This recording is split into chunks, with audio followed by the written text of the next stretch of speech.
divisibility টেষ্টৰ ক্ষেত্ৰত কি যিকোনো এটা নাম্বাৰ ধৰি লওক 2 ঠিক আছে শুনি যা 2 দি যিকোনো এটা নাম্বাৰক কেতিয়া ডিভাইড যাব যেতিয়া সেই নাম্বাৰটোৰ পাছত 0 2 4 6 8 ইয়াৰ যিকোনো এটা নাম্বাৰ থাকে তেতিয়া এই নাম্বাৰটোক আমাৰ 2 দি ডিভাইড যাব এক্সাম্পল দেখ 300 ইয়াৰ লাষ্টত কি আছে 0 আছে সেইকাৰণে এই নাম্বাৰটোক আমাক 2 দি ডিভাইড যাব ঠিক আছে এতিয়া কোৱেশ্চনটো হ'ল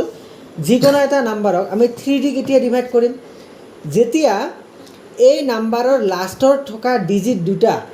প্লাস কৰিলে যেটো নাম্বাৰ পাম ওই নাম্বাৰটাক যদি আমি 3 দি ডিভাইড কৰিবা পাম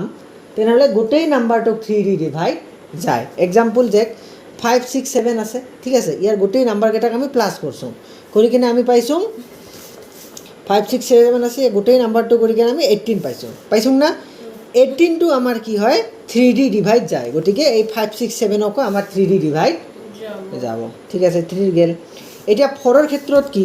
4 এৰ ক্ষেত্ৰত কোনো প্লাস কৰিবা নালাই যিকোনো এটা নাম্বাৰ যদি থাকে एग्जांपल 360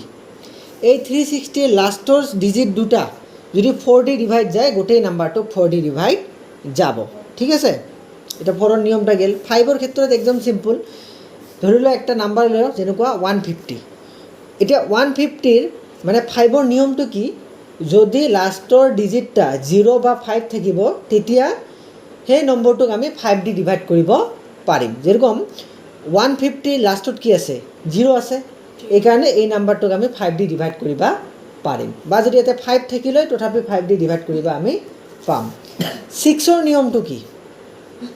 6 এৰ নিয়মটো কি 6 দি কেতিয়া যিকোনো এটা নাম্বাৰক ডিভাইড কৰিব পাৰিম যদি এই নম্বৰটোক 2 বা 3 দি ডিভাইড কৰা যায় তেনেহলে 6 দিও ডিভাইড কৰা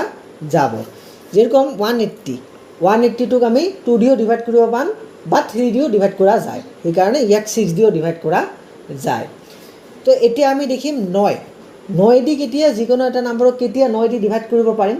ধৰিলে এটা নাম্বাৰ আছে 270 এই নম্বৰটো যোগ কৰাৰ পিছত যেটো নাম্বাৰ পাম হেইটো যদি আমাৰ 9 দি 9 এৰ মাল্টিপল হয় তেতিয়া এই নাম্বাৰটোক আমি 9 দি ডিভাইড কৰিব পাৰিম যেরকম দেখ 270 প্লাস করার পিছত 9 ওলাইছে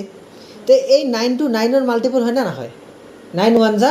9 9 এর টেবুলত আছে তো গটিকে এই নাম্বারটোক আমাক 9 দি ডিভাইড যাব ঠিক আছে এখন আমি দেখিম 10 এর রুলটো কি সিম্পল এটা নাম্বারের যিকোন লাস্টত যদি 0 থাকে যেরকম 450 লাস্টত কি আছে 0 আছে এই কারণে এই নাম্বারটোক আমার মানে 10 দি ডিভাইড যাব আর 11 এর ক্ষেত্ৰত আমাক কি কৰিবা লাগিব 11 এৰ ক্ষেত্ৰত সিম্পল অল্টারনেট নাম্বার গিলা প্লাস করি মাইনাস করিবা লাগে যদি মাইনাস করলে আমার 0 ওলায় বা 11 এর মাল্টিপল হয় তেতিয়া এই নাম্বারটো 11 দি ডিভাইড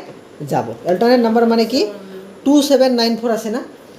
অল্টারনেট নাম্বার মানে দেখ 2794 আছে ইয়ার 2 আছে আর ইয়ার অল্টারনেট হবো 9 7 আছে 7 এর অল্টারনেট হবো 4 মানে এটা নাম্বার বাদ দি যেতিয়া আৰু এটা নাম্বাৰ হয় হেইটোক আমি অল্টাৰনেট নাম্বাৰ বুলি কম